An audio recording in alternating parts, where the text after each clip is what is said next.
Hello. Welcome, everyone. Welcome.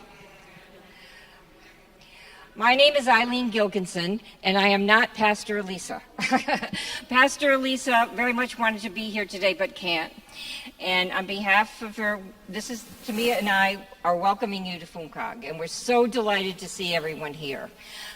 Just a couple of logistics that if you see people with these yellow name tags on, that means that they're from FUMCOG. So if you have questions about where the bathroom is or how to get to your car or anything else that you need to know, they should be able to help you with this facility. Okay? And again, welcome. And Tamia has a few words to say. My name is Tamia. Welcome, everyone. I'm an executive assistant for Pastor Elisa. Unfortunately, she's unable to be here, but she would love to be here.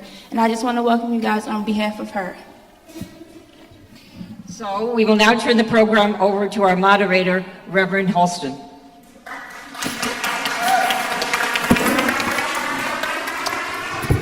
Thank you so much. So glad to see so many of you here today. My name is Reverend Gregory Holston. I am the executive director of an organization called Just Nation and has been a senior pastor here in the United Methodist Church for the last 25 years. And so proud to see so many of you here today to deal with this most serious issue that's before us and how we can really make a difference.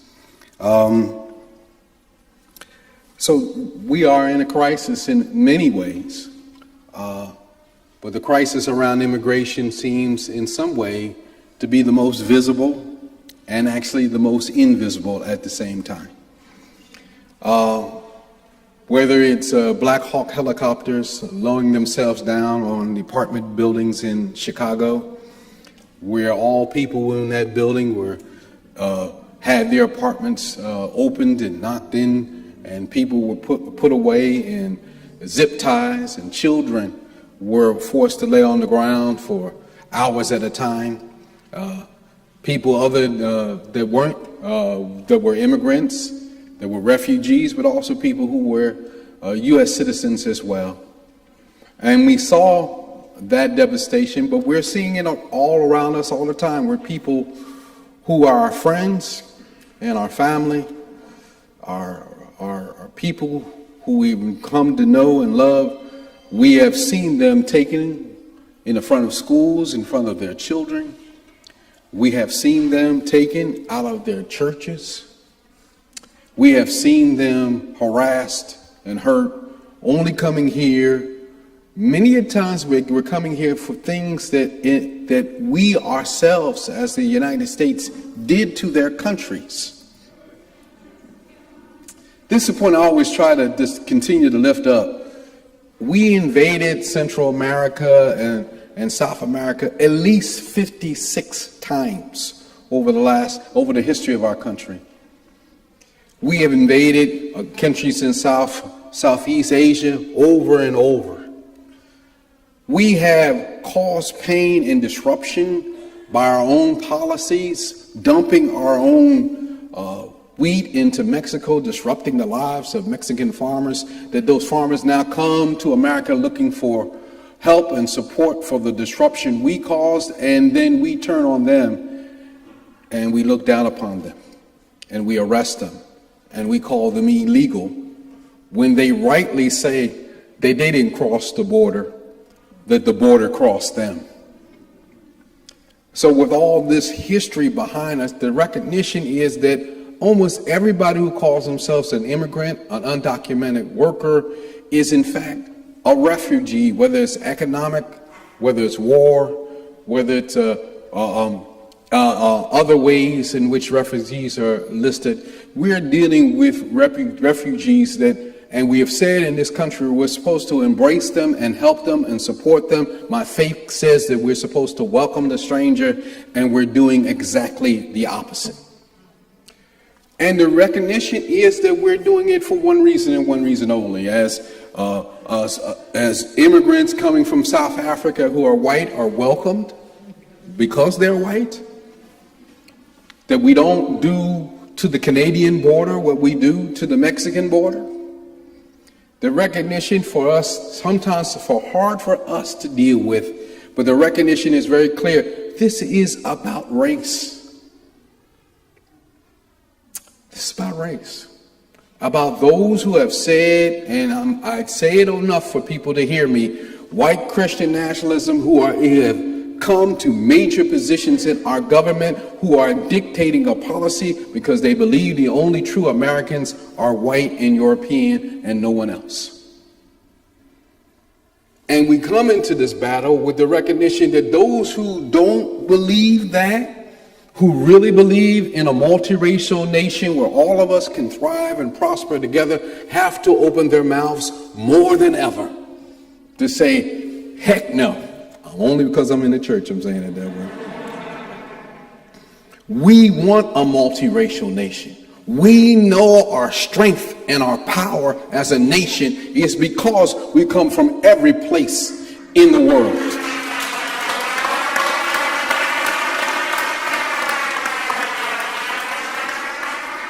How boring would our nation be if only it was white European?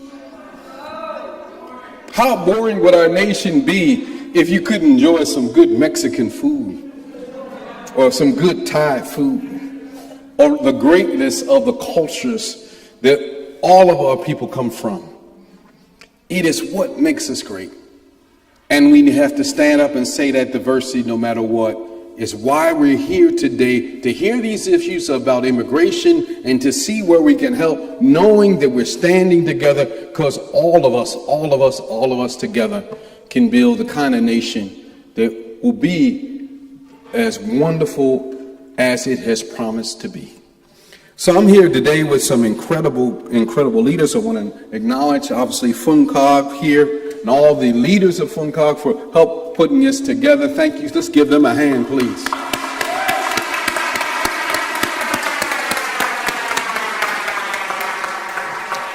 Also want to acknowledge the Northwest Regional Refugee and Immigrant Network, who's been doing this work so long and keeping the faith. Thank you so much. And other network organizations, and I see our state rep, Chris Rabb, is here. I want to acknowledge him as well today. I ain't gonna start nothing, but I hear you're running for a certain office, but I ain't trying to start nothing up in here. I won't cause no trouble. But I hear you're running for a certain office.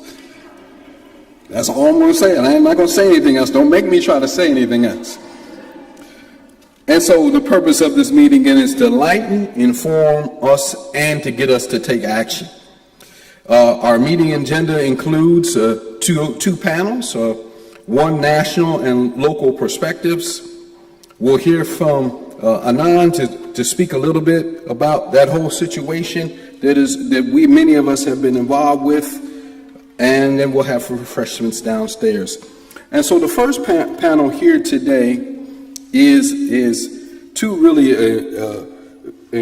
excellent attorneys who have been battling these issues and dealing with these issues for a long time. And I want you to welcome them both. We have Anna Marie Gallagher, who is the executive director of the Catholic Legal Immigration Network, who's going to give us a national perspective of what's happening with immigration. And then we're going to hear from Lila Thompson, the supervising attorney, Nationalities, that's it, Service Center, the local perspective she's going to provide. And so will you give them a hand as they come to share some information with us? Well, let's start with you, Anna. Why don't you just give us a little bit about your background and how you got into this work? Okay. Yes. Thank you, Reverend, and welcome, and thank you all so much for being here. It means a lot to me. It means a lot to our organization and our immigrant brothers and sisters that we walk with and represent, so thank you. So my name is Anna Gallagher, and born and raised in Philly. Always happy to come back. My family's still here, the extended family. And I am proud to be the director of Catholic Legal Immigration Network Clinic. Clinic has been in existence for more than 37 years. and has supported we have a dedicated network of affiliates across the United States that provide immigration legal services to poor and low-income immigrants. I like to say we're the largest immigration legal organization, immigration nonprofit in the country. We have over 400 affiliates across the United States, some as small as 6 or 7 or even 2 or 3. I have one of our affiliates has 2 sisters, 2 nuns, powerful and strong, up to hundreds. So we have affiliates of different sizes all across the United States. And what we do is our mission is to expand access to immigration legal services for immigrants across the United States. So together we work to promote and protect immigrant families and protect their rights. And it's based on the tradition that the Reverend said. It's the tradition of human dignity that always comes up first, and welcoming the stranger. And I have to say, as a practicing lawyer for so many years, I love the superpower of leading a religious or a Catholic organization, because I'm not doing, this sort of, back and forth and you're right and you're wrong. I'm just saying God tells you you're supposed to do this. God tells you you're supposed to do this. Say it one more time. God tells you you're supposed to do it. Say it one more time. One more time. God tells you what you're supposed to do. Sit up and do it. So really happy about that. So I don't know if you want, and just, from my perspective too, just my background, I'm the daughter of, I always say I have the honor and grace of having been born to Mary and Joe Gallagher, immigrants from Donegal, Ireland, with only 6 years of education, that came to America and made America better, like so many immigrants, right? And I also had the honor and pleasure of working and living in Guatemala in the early 1990s, where I saw why people flee. I worked with Jesuit Refugee Service in Europe, traveled to lots of countries to meet with refugees and immigrants there. So I have this perspective not only of understanding it deeply in my tejida, in my tissue, right, because of my parents, but also from a perspective of sending countries and receiving countries. So that's sort of my background. And should I be quiet now, Reverend? No. Okay. No. So give us a picture of the national landscape right now. What is happening? What major themes or major through lines are you seeing across the nation? Okay. So what we're seeing, before we do the through lines, one of the things I'm going to do is just set the stage for you all to explain who has access to immigration legal services and who doesn't, right? Yes. So, proud to see, I'm a grandmother now, so I'm proud to see that the field has grown so much since I started way back in the late 80s, right? So it's a big field. However, there is a huge need still for access to immigration legal representative, and that doesn't mean just lawyers working in the field, it's a whole group of people, right? So there is only one legal professional available to represent 1,400 immigrants, right? So imagine you have a small law firm, you have your caseload, you open your door, you got 1,400 people out your door, right? And there may be emergencies, some may be slower, some may be quicker, and in this environment, everything has to happen fast, right? So there's a real lack. And while clinics served, our affiliate network served 500,000 last year, that's a drop in the bucket. There's still not enough. So just a couple statistics so you keep it in your head. So the importance of the numbers. For new immigration cases that were started in 2023, just 2 years ago, 31% of immigrants had access to representation. So 70% didn't. In 2024, the number dropped only 20%. And it's getting worse, and things are more serious. And then there was a study, for example, 74% of non-detained immigrants who have legal counsel were successful. 75% successful because they have legal counsel. Detained counsel, 3% to success rate because they don't have access. 3%. So that's just some of the background. And then in terms of things we're seeing right now, let me just go to that. Today, what we're seeing is, I have a whole list here. So this is the worst we've seen it in 40 years. I've never seen it like this, and I've lived through a time when there weren't resources in the immigration services, right? They didn't have enough immigration judges. The ICE attorneys were sort of not as, it's opposing counsel. Perhaps not as expansive in their view of immigration law. It was just a different field. However, we've never seen it this bad. So the system, it's been bad and growing worse for years.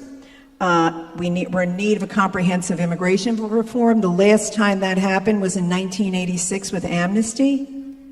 And that's when millions of people were able to legalize their status. There's extremely limited pathways for many. So when you hear, and Lila's going to talk to us more about the Pennsylvania perspective, but when you hear, why don't they come legal? Well, it's almost impossible to come legal. Like my parents were the last generation, I think. They only went to school for 6 years. 6 years. And their aunts sponsored them, and they came to America. Right? Help me make sure I want to say this correctly. The issue is not legality, right? Because this is not an issue of doing something criminally wrong. No. It is to be here undocumented is a civil action. Is that correct? Yes, it is. So it's a civil action. So let me clarify this. So if you cross the border and are caught, there is a federal, right? There's a federal statute that says that's a crime. And the government, the first Trump administration, used that to arrest families or men and women and separate from their children in 2019. But the issue of being human in the United States undocumented is not illegal. So what we like to do is use the term undocumented. The illegal term is hard. I know it slips out. It slips out with me too, but it's undocumented. That's, I think, an important clarification for people to continue to hear, continue to say undocumented as the phrase, because to be human is not to be illegal. That's right. That's right. It's a good reminder. So you said a couple of things there that struck me right off. Those who have counsel, 75% of them are successful. Yes. Yes. Is that because the people they're picking up mostly have a justifiable reason, have some kind of legal argument that they would not be able to make if they didn't have counsel? I wouldn't say that. What I'd say is, and this is the importance of having counsel, because counsel will also tell you, and when I say counsel, folks, I include, all legal, in an office you have paralegals, you have accredited reps, but when you are given your rights, it's important for people to understand if they have a claim, right? So the reason 74% have it is because they have a basis for having it, but without legal counsel, that number would drop significantly because, first of all, immigration judges are overwhelmed and don't have the time. It's not their job to tease out why somebody is eligible. It's their job to apply the law and listen to the facts. But if you don't have a good lawyer, if you don't have Lila in court, for example, and she is arguing your case, and she's covering she's dotting the I's and crossing the T's, then you have a much lesser chance. So legal counsel makes a difference. Yep. Please continue. So some of the problems we're seeing. So I talked about the extremely limited pathways. So just when people say, "Why did they come in legal?" take a pause and realize it's almost impossible, right? And especially now. Crumbling, backlogged asylum system. I'm old enough to remember when the asylum system was reformed. We negotiated with the government, NGOs, and government people in the room. What was the best system? That's another century almost, right? And we created regulations and a system that worked, where people could have their asylum claims adjudicated within a time frame, right? 18 months. Now, if you represent somebody, I have clients that have been 5, 6, 7 years waiting. Justice delayed is justice denied. And I will say, in terms of even thinking about orderly administration of the law, when someone comes to the country, they apply for a benefit, they want to find out if they're eligible, there should be a just and quick determination of that, because if they're not eligible, countries have a right to enforce immigration laws and control their borders. It's just being efficient and just. And so to give people, but 18 months, but you have people here that are 10, 15 years and they get a bad decision. Is that fair to send them back home? So that's the asylum system. There's an economic interest, and I think I mean, we recognize this to retain an undocumented system of workers, right? Because when you're undocumented, it's hard to claim a just wage, because some employers will call, they threaten you with your status.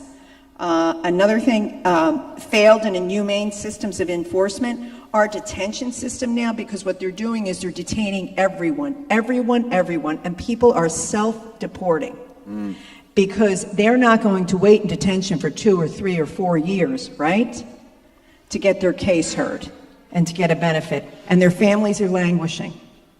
So these are some of the things we're saying, and I just want to share one more thing, and then you can ask me another question, Reverend. I could talk about this all day, I know. Just about 5 minutes more. Okay, good. I'm just going to, I want you to understand how bad things are. Lila and I were talking about this. So, in immigration court now, the ICE trial attorneys, who are like the prosecutors, are requesting immigration judges to dismiss asylum claims filed in immigration court by immigrants. So just imagine, you go into immigration court, the judge is there, the ICE attorney is there, you're there with your client, you have filed an application for asylum. That means you filled out an 18-page form with information about why you qualify. However, you didn't give your evidence that is this thick usually, which you're not required to do until 30 days before the hearing, which is 2-3 years out. So ICE attorneys are going in and asking immigration judges to dismiss the cases because there is not proof. Now, we're gathering data across the country from immigration judges, and several of them are holding the line and saying to ICE, you can't do that. I don't make the decision. I don't make the decision until the hearing, right? So these are the ways that ICE is attacking the system, undermining the system. We're losing our rule of law in immigration court, so that's just another example, and I think I'll end now. Yeah. So to kind of reiterate a point, these roadblocks they're put in the system are almost designed so that people, even whether they have a legal right to this, to be here or not, that they will self-deport. Yes. And just leave on their own, which obviously is the real goal here of just getting black and brown and Asian folk out of this country. Exactly. Just one more statistic about detention and one more statistic about speedy deportation. So they're increasing the detention beds and the detention space all over the United States. People are flown to remote areas where there's minimal access to legal counsel. That's number one. I'll give you an example of a hyper increase in detention space. Fort Bliss in outside El Paso is currently 2,200 beds. They're going to increase it to 7,200 beds. Right? 7,200 beds. Then expedited removal. In 1996, Congress passed a law that said if someone comes into the United States and they're caught within 100 miles of the border or within 2 weeks of entry, they're subject to this quick process. Now, there's still a possibility to apply for asylum, but it's quick. And under George W. Bush, they issued regulation saying it's got to be, it's 100 miles, 2 weeks. You can't enforce it in the interior, right? Because the statute says if you're here less than 2 years, you can enforce it all over, right? This government is charging almost everyone for expedited removal now inside the interior of the country to try to quickly deport them without going through the normal process and providing access to counsel. So that's just some of the things. So if you're caught 50-50, 99.1% likely you may be deported. And I'm just going to say, Reverend, I'm just going to ask you to do this, and I'm sure you will, but we have Franciscan priests going into the courts. We have, our Protestant brothers and sisters going into the courts. It makes a difference. And what we're seeing when they go with people into the courts is that the immigration judge is continuing the case and they are not detained. So you all have a superpower. So that actually was my last question, which was what can we do? So say that point one more time of what we all can do, and particularly all Protestant folk, because if you're a believer, you are a minister of the word, right? We're all ministers, not just looking for the clergy. We're all ministers, and our presence makes a difference. Say that last point again. So, I mean, we love to get the clergy, Yes. It makes people sit up straight, right? Judges sit up straight, I sit up straight, everything. And I'd love the sisters to put their habits on, and then they can sit up straight. They don't have to wear them all the time, right? Yeah, I love it when everybody sits up straight. When you come in the room, exactly. But also, we had a case, I think there was one case where 500 people went to the court and stayed outside and went into the building, right? Mm-hmm. So judges are feeling, it matters. It matters. Your presence matters. Your prayers matters. Your support matters, right? And also, even more so, to make our immigrant brothers and sisters feel, that they're not alone. When you stand with them, it makes them stronger. So thank you. And thank you. Let's give Anna Marie Gallagher a hand for all the work that she's doing. So that's clear. You got one thing you can take with you. Connect with someone and make sure when these hearings take place that if you have time, many of them are on Zoom. So all you do is need the Zoom number and you can connect in and just have your face in the place when the judge is making these decisions. Your presence makes a difference and may be able to save a life. Thank you again, Anna.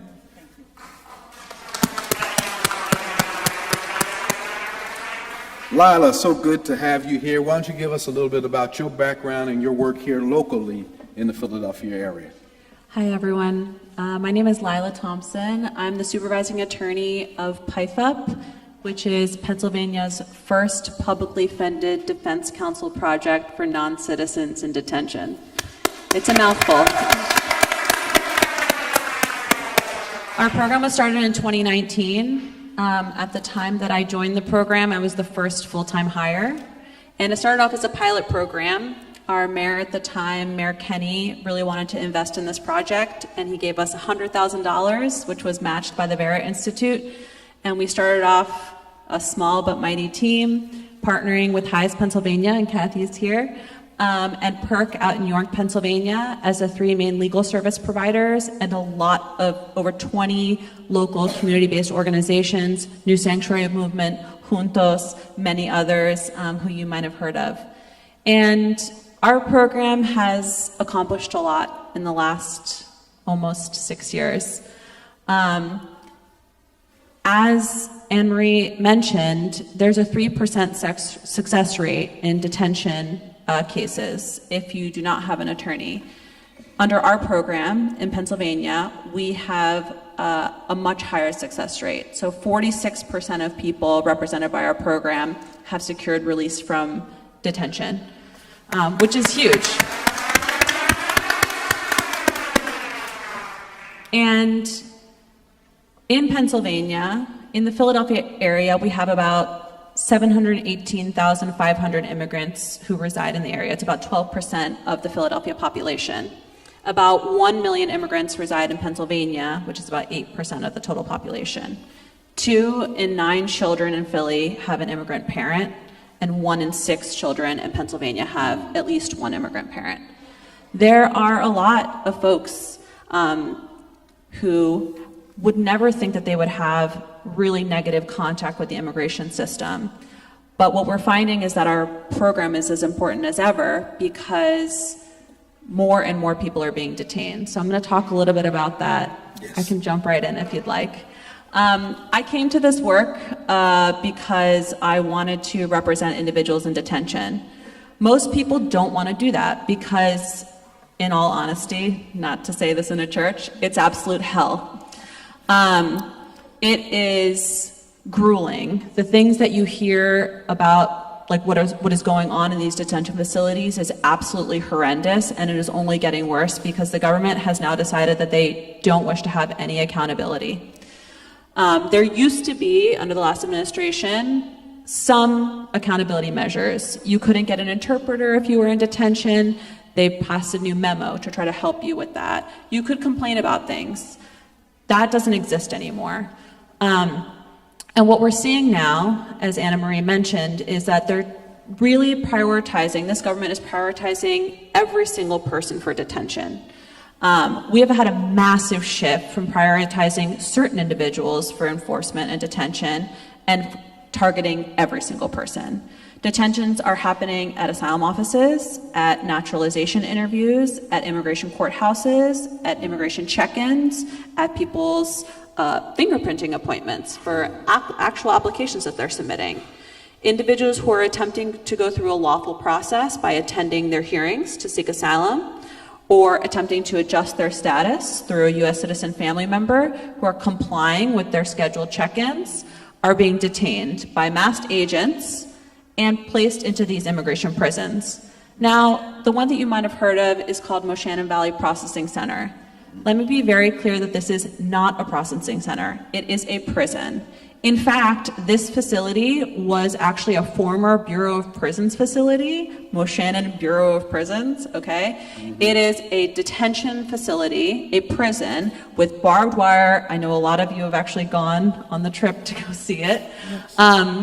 It is extremely high security, and all of the guards who work at that facility were prior guards through Geo Group, the same company that owns it now, at the prison, okay? They think of the individuals who are detained there as prisoners, which of course in function they are, but these are individuals who are proceeding in civil proceedings. These are not people with criminal records, or even if they have criminal records, they're being doubly punished. All of the individuals who are detained in immigration custody, not in, actual like custodial criminal custody, are being doubly punished. If they have a criminal record, and most individuals do not, which I'll talk about in a second, they have already served their time. They have been trying to go through the process, if they just had an arrest, trying to go through the process of going to court. And these individuals are detained away from their families in a place that is 4+ hours from here. That's if they're taken to somewhere in Pennsylvania. So those who are being arrested and detained include individuals with viable applications, pathways to remain in the United States, individuals who can gain legal status. The vast majority are individuals with no criminal record. And I actually want to talk about that a little bit because I brought a bunch of statistics about, not to be sort of super, sad about it, but I brought a bunch of statistics to show what's actually happening in terms of detentions. So individuals with no history of criminal contact are now at an increased risk of arrest rather than a lower risk. This was never the case before. Yeah, please say that one more time. Individuals with no history of criminal contact, no arrests, no convictions, have an increased of arrest now rather than a lower risk. So since January of 2025, the risk of arrest detention for non-citizens and undocumented individuals with no criminal history has risen exponentially. On January 12th of 2025, right before the administration change, there were 858 individuals detained in ICE custody with no history of previous criminal charges or convictions nationally. By July 13th of 2025, that number had risen to 13,653 individuals. And the number has only increased since then. Wait a minute. I thought this was about getting the criminals. Yeah, it's obviously not. And so this is, you'll see this on the news. Oh, I voted for Trump because I believe that he would actually get the criminals off the streets. The people who are being detained are mothers, fathers, siblings, children. Children are being detained. Let me repeat. Children are being detained. There's a facility, a juvenile detention facility in Pennsylvania called Abraxas. There are children detained there who are unaccompanied children. There are children being detained who have special immigrant juvenile status, which is a protected status for children, who are being detained at Moshannon Valley Processing Center once they turn 18. Now, our really great partners at an organization called Aldea are fighting this to try to get those individuals released, and we're very grateful for that. There's a lot of people fighting the good fight, but they have to wait until children are being detained in order to fight this, which is crazy. And this is because the government, as we know, is implementing high arrest quotas. They're demanding that federal agents arrest 3,000 people a day. That's more than 1 million people in a year. And the government is choosing to accomplish that by treating people with no criminal records as if they are criminals. In Pennsylvania, non-citizens with no criminal record face a higher risk even than in other states, because here in Pennsylvania, non-criminal arrests made up an average of 51% of daily arrests in early June, which is up 27% from early January. These are crazy numbers. Pennsylvania's average daily ICE arrest of those without criminal contacts is higher than the nationwide average of 47% in early June. And these are just some of the examples of the difficult things that are happening to immigrants in Pennsylvania. And Anna Marie mentioned this, but I think it's really important to highlight. When individuals are arrested, they used to be able to get out on a bond, meaning an immigration bail. But now that's not an option because the Board of Immigration Appeals, which is the agency above the immigration courts, it's an executive agency, was told basically to change the law, and they did. And so now anyone who was allowed to come into the United States or has been here for 20, 30, 40 years who entered without inspection, so regular individuals, undocumented individuals, even if they entered the border and they were paroled or given a release on recognizance, these are being processed by individuals at the border. All of those people are subject to mandatory detention now, meaning that they are not eligible for a bond. That's crazy. And the reason that they're doing this is to keep people detained because the conditions in detention are so horrific that people cannot withstand. And I have clients, even in this administration, who have spent already, have been in detention since last summer, are already at a year. We've finally gone forward on their cases, and they are just giving up. They cannot take it anymore, even though they really, really fear return. Yeah. So give us a little more detail about how horrendous the situation is in these detention centers, and also the fact that they're a lot worse than even the prisons here in this country, because there's some oversight on prisons and there's really no oversight around detention centers. There truly is no oversight. And I will actually, if you are interested in reading about, I don't know why you would want to, but it is available to you. If you're interested in reading about the horrific conditions at Moshannon, Temple Law School did a really great report in partnership with Juntos and some other community-based organizations to document this. And it is called In the Shadow of the Valley, The Unnecessary Confinement and Dehumanizing Conditions of People in Immigration Detention at Moshannon Valley Processing Center. It was released last year in 2024. And this facility in particular is known for mistreatment, solitary confinement, physical harm by staff members, racial and ethnic discrimination, psychological abuse, religious intolerance, and sexual assault by staff. This year, what is his formal title? I feel like it's pastor of the facility was charged with sexual assault of multiple individuals at the facility. And we also saw, tragically, an individual die by suicide this year at the facility. So these are not places that people want to be for a long period of time. And because there used to be the chance to get out on bond, people were willing to withstand it for a week, a month, 2 months, 3 months, 4 months. And I will say also that we have had individuals who are eligible for bond. I have a client who entered on a visa, and so he was eligible for a bond, and the judge still denied it. He had a criminal arrest that got withdrawn from the prosecutor's office because he did not commit the crime. And the judge found that the police report was so serious, even though he didn't commit the crime, that the allegations were enough that he should be detained with no bond. That's crazy. That's absolutely crazy. But we persisted and we tried again. We did some appeals and he was luckily released in August. And I want to give a shout out in case Rabbi Elise is here. Rabbi Elise, are you here? Okay, well, if you guys know Rabbi Elise, you'll know that she is a badass. And she, at a moment's notice, went and picked up my client from detention and brought him home and has been supporting him ever since. We needed someone to go out there because these facilities are in the middle of nowhere. And a lot of times our clients' family and friends cannot go to these facilities because they're undocumented themselves and it's not safe, or they're really, really far and they don't have really reliable transportation. So that is one thing I will say community can do. Yes. When we have releases from detention or we have folks who are detained, we can support them from inside the facility and in getting out of the facility.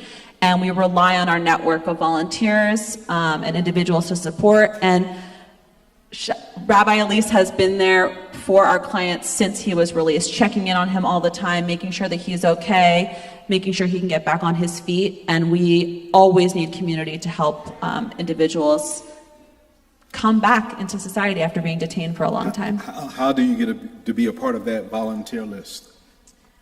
Talk to Judy. She's on one. Everyone knows Judy the best. Okay. We have several rapid response networks, and so we can connect you to those for volunteers. And it really, really makes a huge, huge difference. Mm-hmm. Appreciate that so much. So you got a couple of things you can do here. First of all, you can give some more money to these organizations so they can hire some more attorneys, because we know now more people represented, more likely they'll be able to get out. So we want them to have the resources so that they can hire enough attorneys to do this great work, but also to connect volunteer-wise so that we can be able to support these families as they go through this horrible, horrible situation. I want to acknowledge Senator Haywood. Senator Haywood's here. Hey, good to see you, Dave. Senator Haywood has been early on in this issue, in this fight, and so he's doing some things, I know, at the state level to support us and support this fight. And so we want to make sure we acknowledge those elected officials who are stepping up at this very difficult time. We have about 3 minutes left, so I want to just get a couple last comments from both of you about what we can do and how do you see this fight playing out going forward. And so, Lila, you can start, and Anna, you can finish up for us. Okay, I want to say one thing on the state level. Thank you, Senator Haywood. There is a fight going on at the state level, and we need your voices to be heard to push forward funding for immigration defense. We are funded in Philadelphia, luckily, by the city of Philadelphia and by the city of Pittsburgh, Allegheny County and Philadelphia County. That's it. And we have been pushing for state funding for a long time. And we need people to share their voices to say that this is a priority. We need people to tell their elected officials that this is important, that we want lawyers and the legal teams and nonprofit organizations to be able to represent people for free if they can't afford an attorney. I think it's really important what Anna Marie said, which is that they describe immigration court like,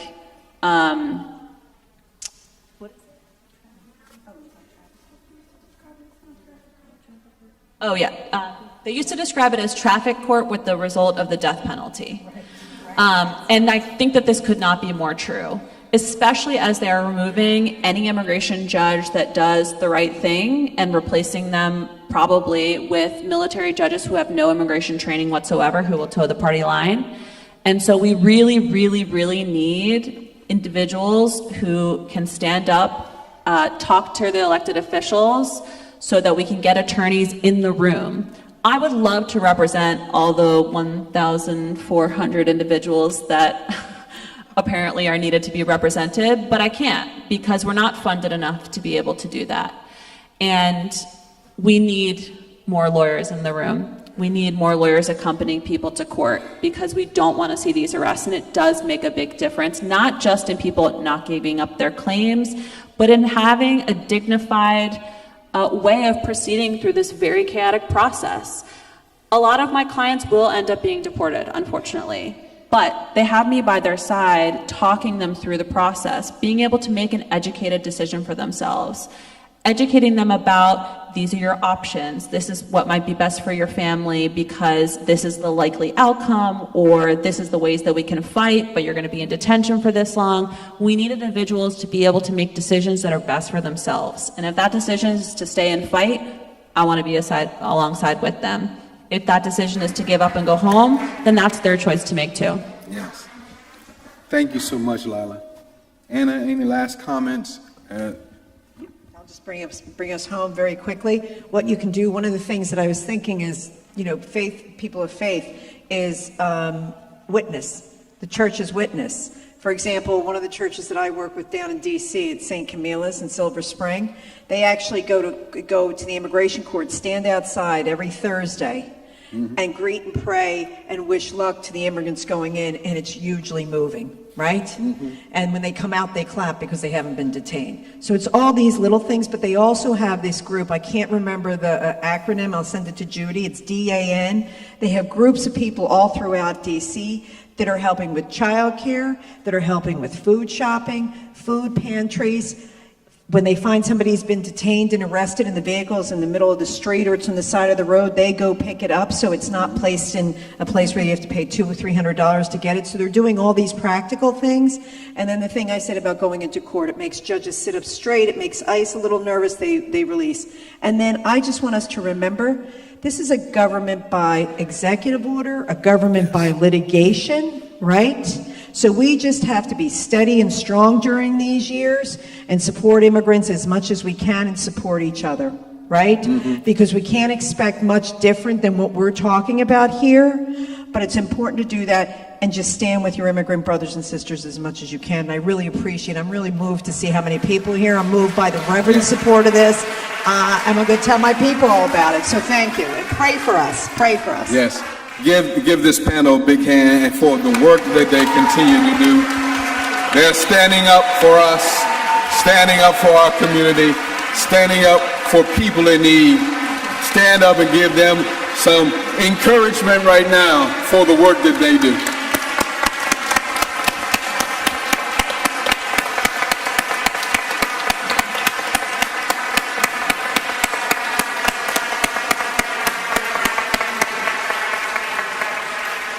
And if you want to join us, I know Senator Haywood wanted me to say this, we're going to be at the ICE office tomorrow morning at 11 a.m.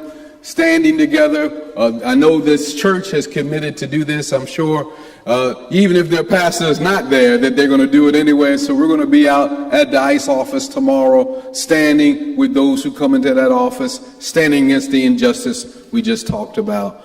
So now we're going to switch panels. We're going to have the second panel come forward, and Catherine Miller-Wilson will come and moderate that panel.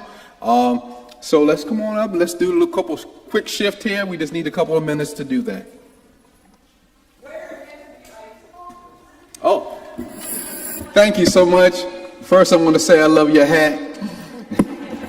Second, I want to say it is at 8th and Arch Street. I think it's 114 North 8th Street. And so please join us at 11 a.m., 114 North 8th Street. Oh.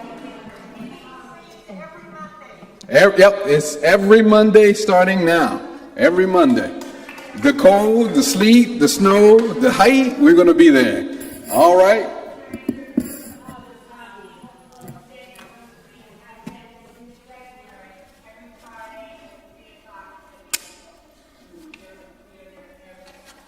All right.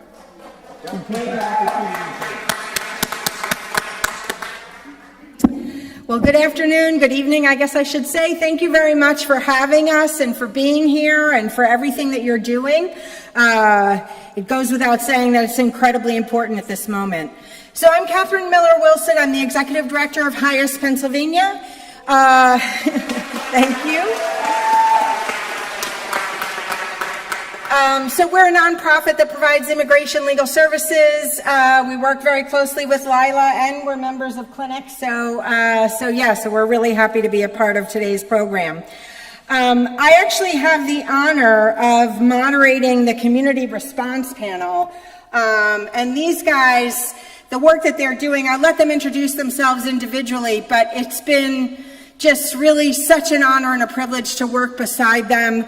They're out there on the ground, they're out there running around typing messages at 2 o'clock in the morning, oh my God, ICE was seen, and catching each other. And really, they're such a vital part of helping our people that are at risk. So without further ado, I'll turn it over to Elizabeth. Do you want to start with introducing yourself? Thank you. Oh, you have to turn it, sorry. Okay, there you go. Thank you. Good evening, everyone. Thank you so much for having us this evening. My name is Elizabeth Porter. I am here to represent the African Family Health Organization. Also known as AFAHO. AFAHO has been serving African and Caribbean immigrants and refugees in the greater Philadelphia area for over 10 years. And we're a small but mighty team. We work with families to provide education, health, and social services for them. We also work with families that are in Delaware County.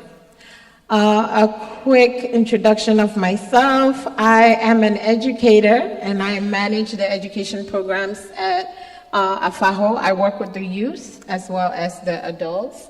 We provide ESL classes as well as after-school programming, college preparation, life skills, mental health, you name it, we do it. So I'm really happy to be here this evening. And just to say that it is really an honor just hearing from Ms. Gallagher and hearing all of the work that they're doing for our communities in this city. So I'll pass it. Great. Lance? Good evening, everybody. I am Lance Biggs. I'm the political organizer for SEIU Local 32 BJ in Eastern Pennsylvania and Delaware. Our organization itself is not specifically one of immigrant rights, but as a labor union, about 25% of our membership is actually comprised of immigrants, and we have full-heartedly picked up that fight. Unfortunately, we've been thrust into it in several different ways. You may remember in California in the summer, David Huerta, our California president, was violently arrested while trying to defend folks right outside of one of our locations. So it's a subject that is, for many, many different reasons, very near and dear to us. I will say I myself am from Jamaica. I was born there and moved here at 3 years old, so I am also very much a Philly kid.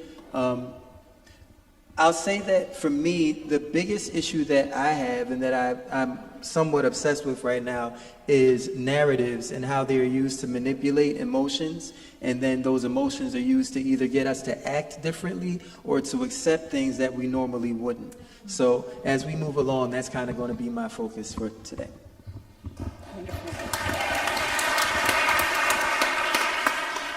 Good evening. My name is Mohan Seshadri, and I'm the Executive Director of the Asian Pacific Islander Political Alliance, or APIPA. We were founded by a network of community leaders and community organizations from across the Asian American community across Pennsylvania, including organizations that have spent decades in the fight for immigrant and refugee justice here in Philadelphia, such as Viet Lead and the Vietnamese community in South Philadelphia, Asian Americans United in Chinatown, and CARE Philadelphia and the Muslim community. You may know us most in Philly through our leadership of the Save Chinatown Coalition, which spent the last 3 years fighting to defend Philadelphia's Chinatown from destruction. And I see so many familiar faces from that long and tough fight. Thank you so much for your solidarity with our community. Once we won that at the beginning of the year, we had about 2 weeks to rest, and then ICE flooded our communities all across Pennsylvania. And as the only Pan-Asian statewide organization in PA, we work in 22 languages year-round, and so we've had to take on significant work to support both our member organizations and our community members across PA, especially outside Philly and Pittsburgh, where ICE is in the street every day and where there's far too little support backing up our folks on the ground.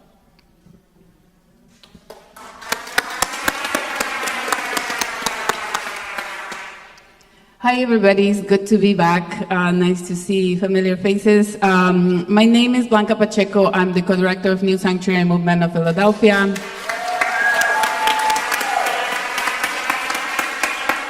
I'm originally from Ecuador and have been organizing for about 20 years. We organize faith communities, faith congregations, everybody who believes that immigrants deserve to live a life with dignity. And through our accompaniment program, we listened for what's happening and keep an ear on the ground of what's happening with our impacted members, impacted community members of immigrants from different parts of the world. And through that, we build campaigns to change whatever is impacting them. So, for example, we have a campaign that we've been pushing for years to pass driver's license for all in Pennsylvania.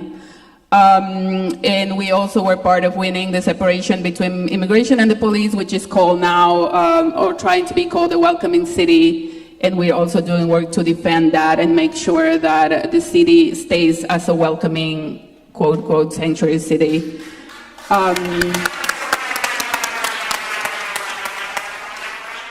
And we do work and organize both immigrant communities and allies to come together to change the issues that are impacting immigrant communities.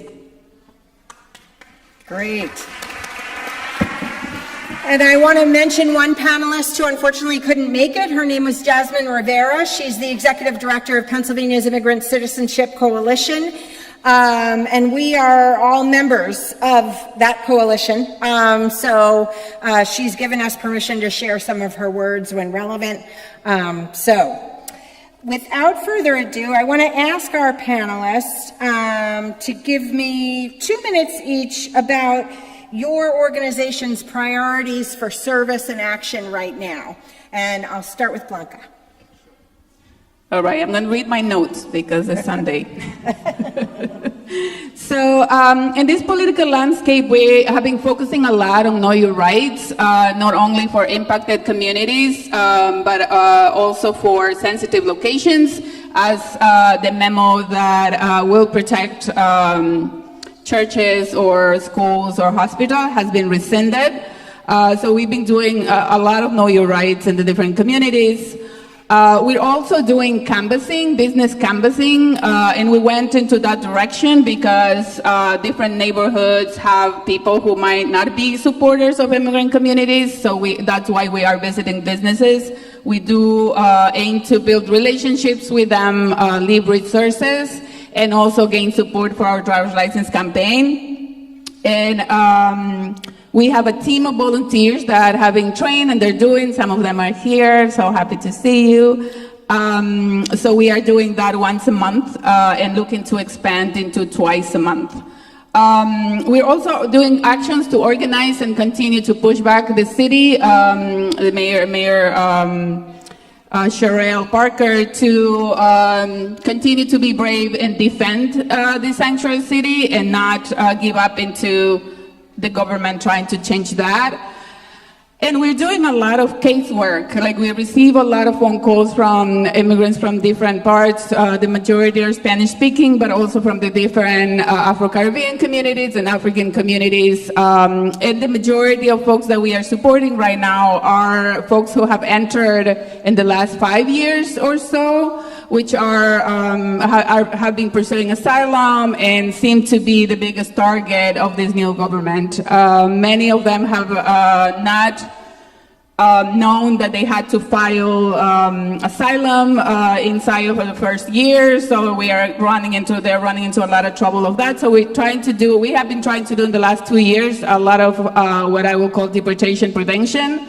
And we have worked we have been very lucky to work with HIAS and with legal clinics to be able to transfer people there to do the first part of filing asylum. So that's something we're doing. We're also hearing from folks who are detained, and in the past, usually they'll be detained and they will get a bond, and we will support them paying bond. But unfortunately, lately the bonds are being immediately appealed by the government, and we have not been able to pay too many bonds. That's something that we are struggling with. And then the other thing that we also do is we are accompanying people to court. I think some of you already spoke about that. We have been training more and more volunteers, because the unpopular thing that I said is that unfortunately we are not even a year into this new government. We have 3 more years, a little bit more than 3 years. Who knows what else is going to happen? So our work has been to expand the volunteer pool, to be able to do accompaniment to immigration court, family court, judicial court, all the courts, including traffic court as well. Because people are really scared of going there. So we usually send volunteers in pairs or 3 people to accompany them. And fortunately, we haven't seen the people we have accompanied in this year being arrested. So we do think that being there, being present, has an impact. So we have a group of volunteers, about 80 people right now, and we will be opening more trainings for whoever likes to participate. And then we also are doing, have like ICE watch groups in different neighborhoods to be able to confront ICE if they see, if you see them in your neighborhood. We're planning to expand that also because we do think that the pressure of the government is going to expand. So those are some of the specifics of our work that we're doing right now. Great. Mohan? I can lead with 3 things. One, first of all, while we aren't a direct service organization ourselves, many of our 20 member organizations across the Commonwealth are. They're on the ground every day providing health education, know your rights education, legal support in the way that New Sanctuary Movement provides. And unfortunately, the situation in terms of support for these nonprofits that are on the ground was already dire. Asian Americans get 0.02% of all funding by philanthropy every year, not 2%, 0.02%. But when the new administration came into power, there was a complete slashing of all federal funding, government funding for Asian American nonprofits. The only Asian American domestic violence and survivor organization in Philadelphia, federal funding is over 70% of their annual funding. The only Asian American Senior Service Center in Pennsylvania, federal funding is over 80% of their funding. And so even as we work to respond in the moment to the onslaught of threats to our immigrant and refugee communities, the institutions in our community are about to go underwater and disappear because of a lack of support. And so we need support from local governments, state governments, and allies and advocates like yourself to ensure that our community organizations, who are the best messengers in our communities to provide this community organizing and this Know Your Rights work, are supported and are able to do their important work over the long term. The second thing, similarly, is that there are undocumented communities right now who are hyper-visible. They're very much under the spotlight and under the gun. But there are far too many of our immigrant and refugee communities who are suffering in complete silence and invisibility right now. I think there's probably a broad understanding in this room how vulnerable undocumented immigrants are. But what's important to know is that in this new administration, we have seen threats, detainment, abductions, and deportations of green card holders, of visa holders, of H-1B holders, of refugees, and a dramatic uptick in the specific targeting of people who are exercising their First Amendment rights to free speech. Earlier today, a prominent British Muslim journalist who is here on a speaking tour to raise funds for Muslim civil rights in America was detained and abducted by ICE purely and explicitly for his criticism of the government of Israel. You have probably seen what has happened on college campuses since the Trump administration took power as well. And so we already had many Asian American communities, particularly in the Southeast Asian community, who were caught up in the prison to deportation pipeline. But since January, we have seen immigrant and refugee communities who've never had to deal with this before, who've never had to develop those traditions of organizing and anti-deportation resistance and know your rights education in their communities, have to go from 0 to 100 in terms of learning how to do this kind of organizing, this kind of outreach, this kind of civic participation and civic engagement in the worst possible conditions possible. For example, and please cut me off when you need to, in March, we saw in central Pennsylvania, in Harrisburg, the Nepali-speaking Bhutanese community be targeted for the first time after 30 years of this 45,000-member community living in Harrisburg after they escaped a genocide in Bhutan decades ago. They've put down roots, they've grown, they have businesses, they have mandirs and temples, they have community institutions and direct service organizations. And because of the virtue of their status, which obviously on a moral level should not keep them any safer than any of our other immigrant and refugee siblings, but on a legal level always had, all of a sudden ICE is showing up on their doors, demanding to speak with the parents, taking away families, leaving the kids behind. This is specifically a community that, as I said, suffered a genocide in Bhutan. And so many of the elders are deeply depressed, and some of them are suicidal at the thought of being sent back to Bhutan to die. We have reports from folks who have been sent back, over 30 people that we've been in touch with in the Harrisburg area who've been taken since March.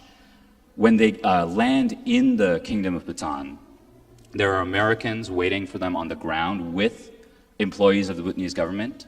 They drive them to the border of Bhutan, which borders both India and Nepal. They take their clothes, they take their IDs, they take their money, they take their belongings, and then they leave them there to die.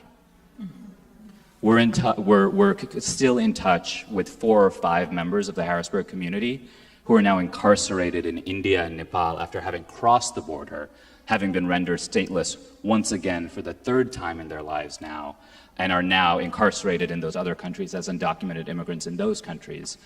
Over 25 members of this community have simply disappeared, and we haven't been able to get in touch with them through the usual channels of Amnesty International, Human Rights Watch, and advocates on the ground.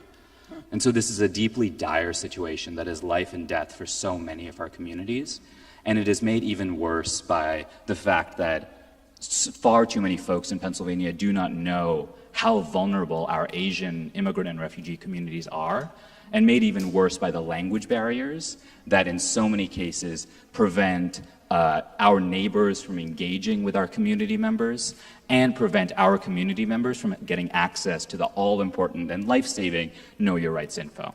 So the last thing I'll say is just that one of the things that we have held since this onslaught at the beginning of this year is dramatically scaling Know Your Rights outreach in 22 languages all across Pennsylvania, making calls, knocking on doors, sending mail, running ads every single day all across the Commonwealth to ensure that we're flooding the zone with as much basic education to protect our communities as possible. And if you go to our website, apipennsylvania.org, you can fill out a form and we will mail you a bunch of Know Your Rights red cards in all of the languages our community speaks for you to take part in that outreach as well. Thank you so much. Thank you.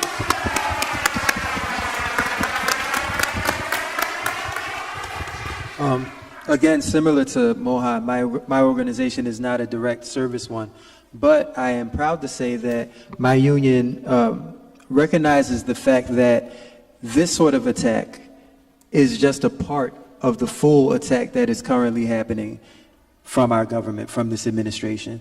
So very early on, we began to do outreach. I was actually very happy to see Jasmine Rivera on the panel. Unfortunately, she was not able to be here, but I partnered with her early on, and we decided that instead of doing all of the Know Your Rights work that is very, very necessary for individuals, that we would take it upon ourselves to do Know Your Rights work for businesses. So we did canvases where we went to local businesses. We actually got members of my union, members of Coalition to Defend Democracy, of Labor for Black Lives, even the Working Families Party here in Philadelphia partnered with us, and we put together packets and we chose places. I actually live around the corner, so I chose Shelton Avenue and walked around to each business handing out Know Your Rights information, as in you don't have to allow ICE into any private part of your business without a warrant, right? It's the same sort of rights that you have as an individual. A lot of the times, like I went to our produce market and his first answer was, everybody here is safe. And I'm like, I'm not even asking about that. I'm actually trying to inform you that you don't have to answer that. If someone comes in and asks you, hey, can I go back into your storeroom, or do you have a break room, or that guy looks suspicious, does he have his information? Again, I'm going to go back to narratives. A lot of the narratives that we are seeing right now criminalize immigrants, period. I actually said a while ago, I say often the views and opinions expressed by Lance or Lance's and Lance's alone and do not reflect those of 32BJ and of its affiliates. Everybody heard that. I say a lot of the times that migrant crime is the new black on black crime. That the narrative is that they are eating the dogs and cats, that they are rapists and murderers, right? So for us, directly and loudly opposing that narrative is not just part of it, it's essential. So I'll tell you, as an immigrant, we are afraid, period. It is terrifying right now. My parents, when we came here, actually operated in this fear that I couldn't understand because I was growing up here. From 3 years old, I was a Philly kid. You couldn't tell me I was different from any of my friends, but my parents were very strict about what I could do, what I couldn't do, where I could go, where I couldn't go. And lo and behold, we are now actually operating the way they were thinking back then, right? So I couldn't go to my corner store because back then they would sweep drug corners in my neighborhood. And if you got caught up in that sweep, they sorted you out at the roundhouse. I, being an immigrant, could have been deported without any of that due process. We are back in that sort of situation now, except everything is turned up, everything is magnified. ICE is being funded like it's its own military with this goal of not just getting rid of people, and it's not just the criminals, we know that, but the goal is fear, right? Bravery is not the absence of fear. Bravery is acting in spite of that fear. So telling my story, encouraging others to tell their stories, and for those of us who don't have that story, actually telling it for people. When someone says something like, oh, they're all criminals anyway. No, I've met several of them, and none of them are criminals, actually. Many immigrants are exactly like me. I didn't always have this here. If I didn't tell you I was an immigrant, you wouldn't know, right? I'm just blending in like everybody else, attempting to make a living like everyone else, and we have to continue to defend that. So my union has encouraged me to continue to do things like this. We participate in coalitions and panels. We work with people directly in the immigrant services everywhere. And we also make our own legal services available to our actual clients, members, so that their immigration legal fees are paid for and they have representation through our union. We also do a lot of speaking out.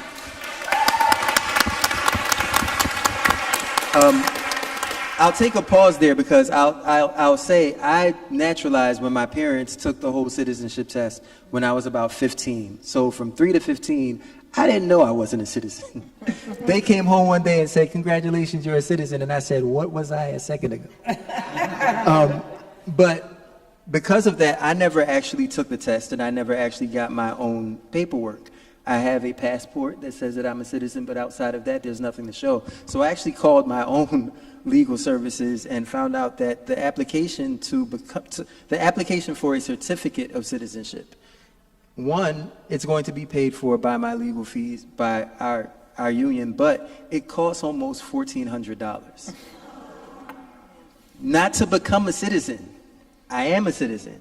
This is for a certificate to say that I'm a citizen. So when people say, oh, just do it the right way, they have no clue how difficult it actually is to do it the right way, how many people are in the process of doing it the right way. And because of this administration, if something expires, now you're undocumented, right? It's not that you weren't documented before, but your renewal hasn't happened. Or as someone pointed out, you're going to an appointment to actually do it the right way and you're being picked up and detained. So again, the narrative is being spun directly the wrong way, and this is just part of this whole big bad wolf thing that's going on above us. And if we don't start to react now as if it's going to affect us, eventually it'll be too late when it comes to our door. Thank you.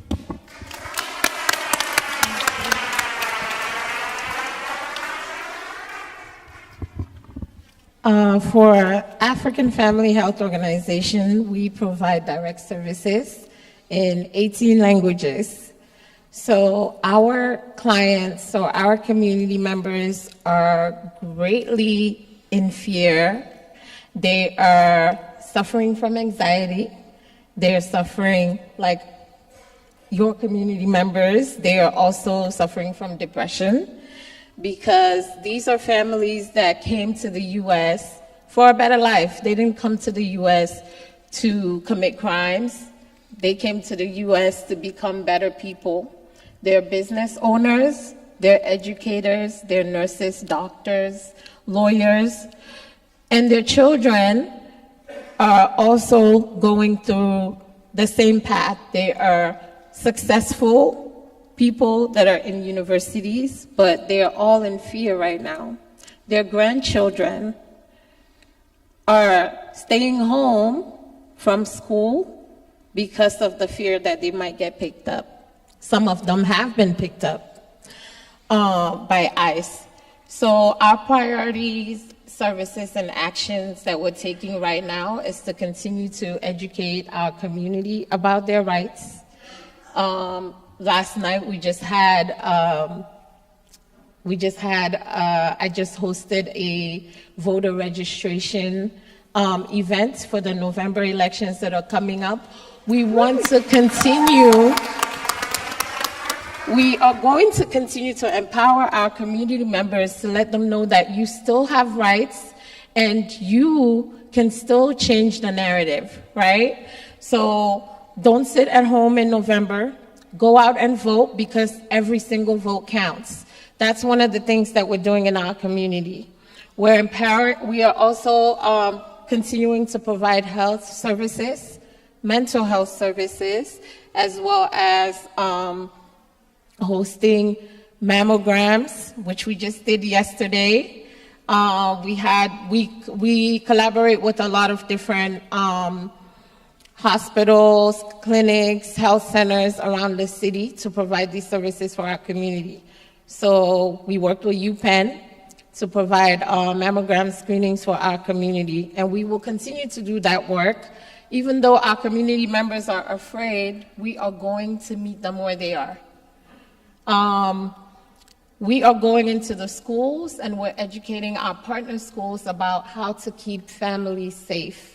One of our partner schools that we work with is Tilden Middle School in Southwest Philly, as well as John Bartram's High School, as well as Adby Anderson Elementary School.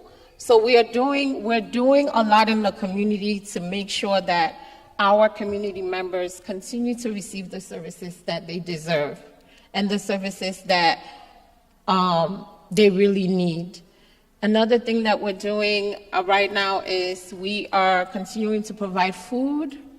Every other weekend, we continue to provide food for them at various locations around the city, and we're working with partners, and we're still taking volunteers or partnerships if you want to know how you can help with us providing more food services for our family members. You can definitely talk to me afterwards. Just like the Asian community, we lost a lot of our funding to do the good work that we do. Our domestic violence program, as of August, is no longer existent, and we have families out that we're trying to get into shelters. We have also lost some of our federal funding for health services. So we're just doing the best that we can to continue the work so that our families can stay safe and healthy. Right now, as I speak, we have about 40 middle and high school students that we work with in our after-school program. Half of those kids do not attend programming anymore because they're afraid, because they're undocumented, and they're afraid that they're going to get picked up from school on the way to our program, which is not far at all. So what we're doing is we're trying to get them to come on Zoom so that we can provide services for them, but then there's the language barriers, right? So it's not the same when you are in front of me, tutoring me in a language that's not my first language. So it's very disheartening what's going on right now. I, as an educator, I'm going into the schools with families to register their kids, to let them know that even though schools used to be a safe place, it's not anymore, right? So these are the steps that you can take to keep your kids safe. Keeping them at home is not gonna help them learn. You have to encourage them to go to school. But then when I say that, I know deep down that the school is not a safe building for them anymore. Right. Yeah, so we're just trying our best to really continue providing the services, the health services, the social services, the education and mental health services that we have been providing for our families and continuing to do that. Great. Yeah. Thank you. So I have one more question for our panelists that I'll ask them to answer in 5 words, because it's a question that we can expand upon downstairs. There's many local support organizations which will be downstairs after the end of the presentations, where people can learn about volunteer opportunities. All of us work with volunteers, all of us need volunteers. Before I ask the final question, though, I want to pick up on an important theme. Our panelists are all much more polite than I. They talked about narrative. Let me be very clear. It's lies. Our government is lying every single solitary day. And they're lying in open court, and they're lying to the media. I know about them lying in open court because they've been lying in cases where our clients were a plaintiff. So this has got to stop. This is not politicians exaggerating. We all know that politicians of both parties do that. These are lies. So when we talk about pushing back on the narrative, we need to tell the truth over and over and over and over again. So that's a critical takeaway. You could do that yourselves. You could do that with any one of us. We will all help you publish op-eds, publish stories, write in your newsletter, post on your Facebook group, on your Blue Sky group, do it in your temple newsletter or your church newsletter, whatever forum, speak out against the lies. That's really, really important.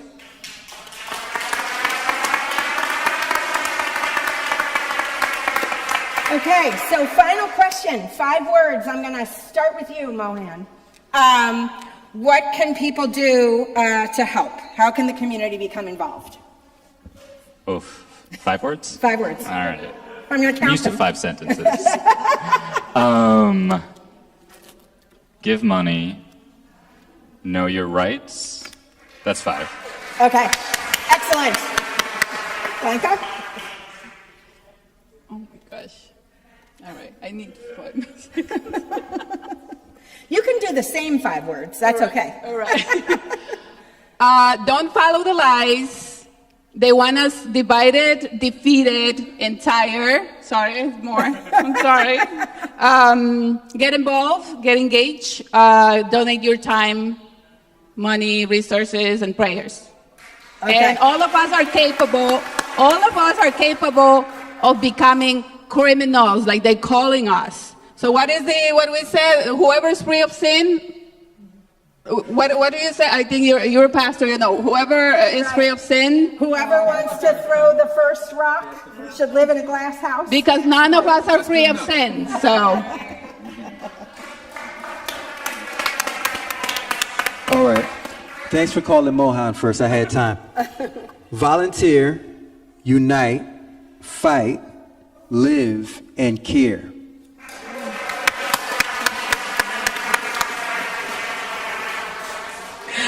My 5 words are speak out, funding, support, educate. Fabulous. Okay, we'll go on to the next presentation, but don't forget afterwards there's more information downstairs.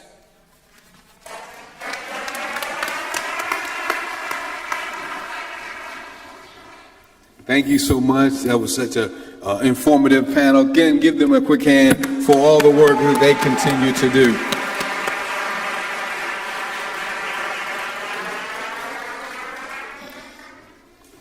So we're going to get ready to close in a few moments, but we want to first bring on someone who has become a strong member in the sense of around or symbol around this issue, as her husband is still in Moshannon, still dealing with all of the issues that were raised here by detention.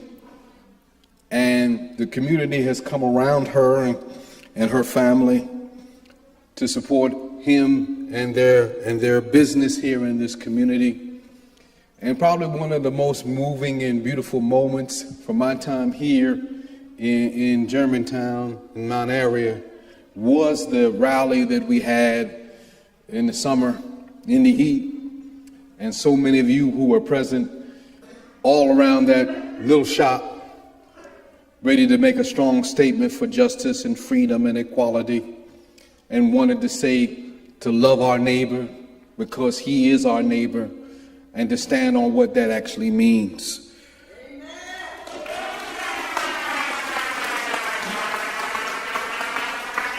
So like Ann to come forward now and just to share a little bit, to give an update. Oh, I'm looking out here for you.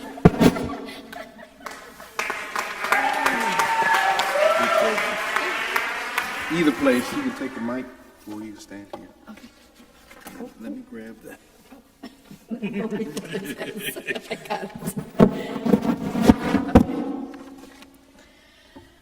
Good afternoon, everyone. My name is An Vong Bandit. I want to begin by thanking each and every one of you for being here today. For allowing me to share my story, I also want to thank the community from the bottom of my heart and showing up, standing up, and holding us through one of the hardest times in our lives. I'm here today to talk about my husband, Anu Sak. Everybody knows him as Anu Vong Bandit. On July 26th, our lives changed forever as ICE took him away. As today, it's been 3 long months exactly. 3 months of waiting, worrying, trying to hold my family together as he sits in the detention of Moshannon Valley Processing Center. Even through the judge granted him bond this past Wednesday, he's still not home. They placed a 24-hour hold to appeal and then delayed the payment process, of course, forcing him to spend another weekend locked up. Bond payments are only accepted Monday through Friday between 9 and 3 p.m. Every hour lost means another day he's kept from coming home. I applied to pay the bond as soon as the hearing ended, and again, it's on hold. The hold was lifted, but still my husband remains there, crowded in a room with 69 others, and growing. My husband's story is heartbreaking, but not unique. Born in Laos, he's been here in the U.S. since he was 5 years old. He's now 50 years old. He once had a green card. He received his date of citizenship swearing the same week he was arrested in 2006. He never had a chance to complete his citizenship. Years ago in Lake County, Florida, Anu took a plea for something he didn't do, following the advice of an attorney that told him that it wouldn't affect his immigration status. That was not true. It did affect it. Later, his stepdaughter, the supposed victim, my daughter, came forward and bravely admitted that she made it all up and resulted in a plea deal. She even wrote a letter to the judge to tell the truth, but it didn't matter. Anu is living in deportation since 2010, checking in twice a month for the last almost 16 years. By then, we were forced to make an impossible choice, either fight to reopen his case or save our home, our last car, from foreclosure. We didn't have the resources to reopen his case at that time in 2010. So here we are. We lost everything anyway, when we had to start over, moving back to Philadelphia, living in my mother-in-law's basement. And rebuild our lives. As I mentioned before, in July 26th of this year, Anu was taken, his family by ICE, brought to Moshannon Deportation Center. The reality is harsh. Detainees are given enough food to survive. Beans and rice twice a day, bologna for breakfast, chicken maybe once or twice a month. Sometimes even fights break out because it's simply enough food. They deserve better. My husband deserves better. Every single one of them deserves to be treated as basic human dignity and given a real chance of justice. Many of us here, especially those from Southeast Asia, carry the weight of history. My husband's grandfather fought alongside the U.S. Army during the Vietnam War. The war forced millions of refugees like our families to seek safety here in America's bomb-devastated homelands. Laos, where Anu's family is from, was bombed with cluster bombs every 8 minutes for almost 20 years. Still littered with unexploded bombs and continue to harm innocent people as of today. Our families came to America seeking peace, safety, and a chance to rebuild, and yet here we are, still fighting the right to stay, to belong, to be seen as humans. Through this is a painful journey, I've learned something powerful. We are stronger together. We share our stories, the pain, the victories, the lessons. We protect one another. When my husband was taken from our community, the community didn't run away. You showed up. Every one of you. You donated to the GoFundMe for the attorney's fees and to help me hire more staff to cover my husband's shifts. You rallied Moshannon in his name. You even joined the online bond hearing this past Wednesday. That made a difference. It really did. Even the judge mentioned it. While the bond hearing resulted in a rare and great victory, the cases here in Florida will continue. I am appreciative of more than 1,000 donations and $82,000 in a GoFundMe campaign from my daughter. On the way to it. Because of the legal battles are high, plus the bail, I hope that everyone can continue supporting Anu. You made a real difference. Without you, he may be in Laos today. I don't have this in my speech, but I don't know if some of you were at the rally. Judy spoke. She was at the rally for her husband, BK. He's been in Laos for the last 2 months. He was deported within 30 days. That solidarity, that love, is what gives me hope.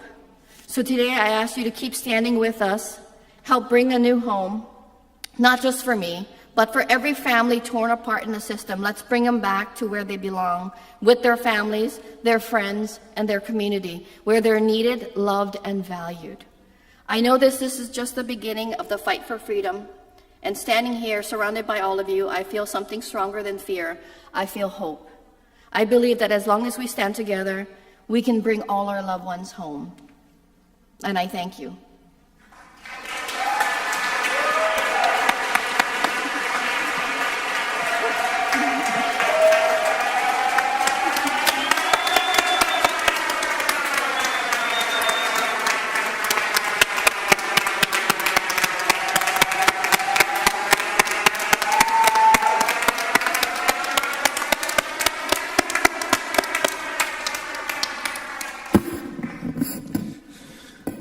Very powerful, and thank you for sharing the whole story. It's a story of how this system has victimized his family twice. And I know it was difficult to share part of that story. But we've come around you. We're coming around all of you. We're coming around all of us. I was in a conversation with someone, and they mentioned about what Trump had done to us. But they did not include people who weren't Americans. We have to expand what us means.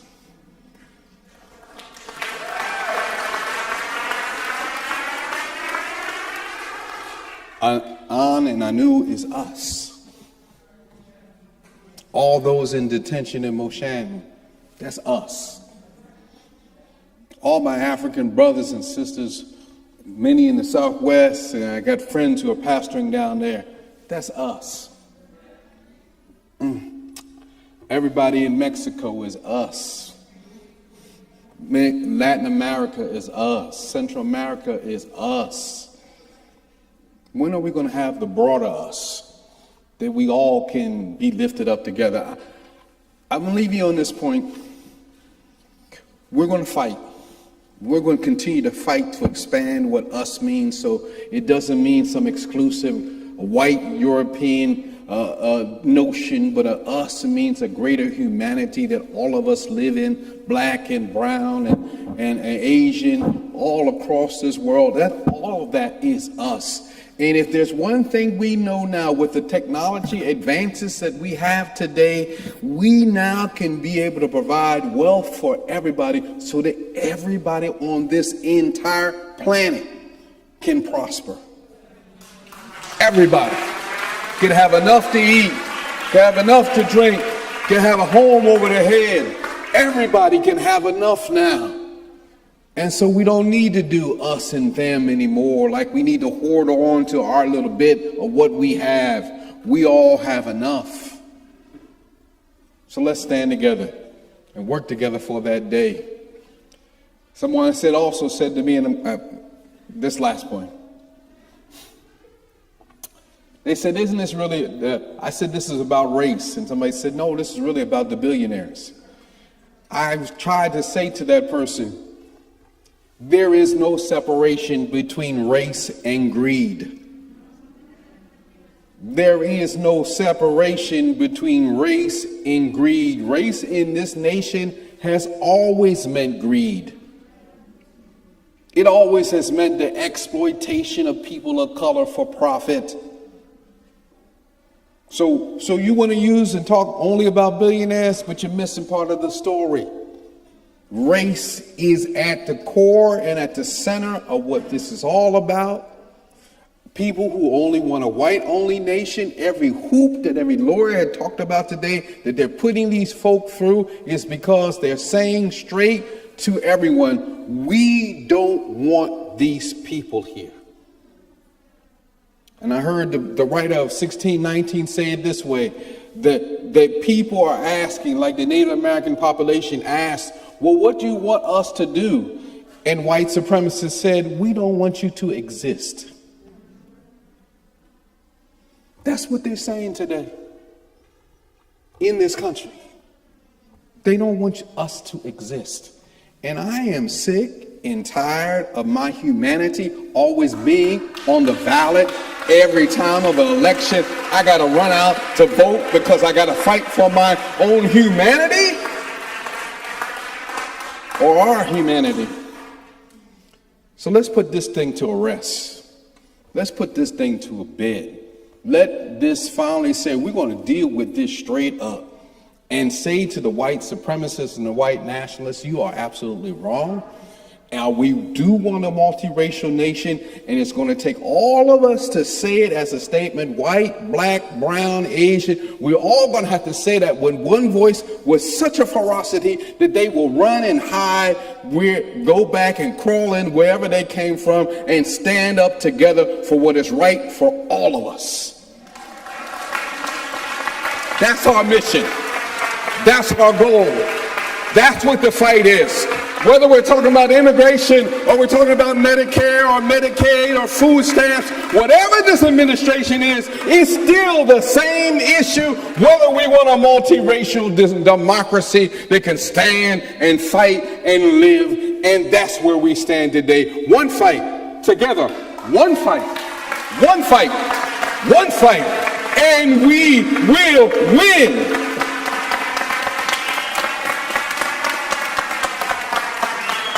We will win. We will win. We will win.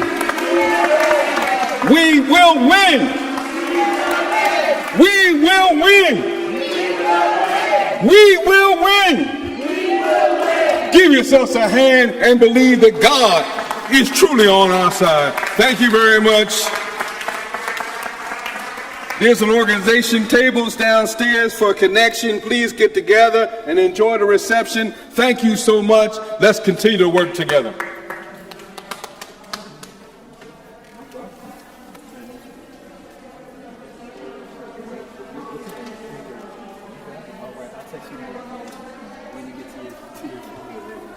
Thank you so much.